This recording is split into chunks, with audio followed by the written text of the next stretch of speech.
Sir ভিডিওটা শেষ পর্যন্ত কত আছে? পুরো 5 লাখ। ঠিক আছে আপনি যান।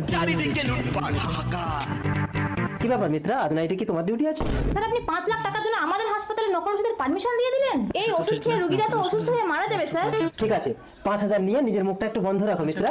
একটা রোগীকে বাঁচানোর জন্য আমরা দিনরাত যুদ্ধ করি, আর আপনি আমাদের কলেজের প্রিন্সিপাল হয়ে এটা করতে পারলেন? আমি আপনার নামে সুপারের কাছে কমপ্লেন করব। মিত্রা না, তাড়াতাড়ি একটা ব্যবস্থা না করলে মেয়েটা আমার পর্দা ফাঁস করে দেবে। হ্যাঁ স্যার বলুন। এই সঞ্জু, দেশে ভালো ভালো ডাক্তার ঠিক আছে স্যার, এমনিতেই মালটাকে অনেক দিন থেকে লাগানোর ইচ্ছে ছিল। সঞ্জু তাহলে তুই তো দলবল নিয়ে তাড়াতাড়ি সেমিনার হলে চলে আয়, আমি ওখানে আছি। তাহলে বলুন কি করা উচিত? স্যার আপনি এই রাউন্ডে এলাম। এত রাতে সেমিনার হলে?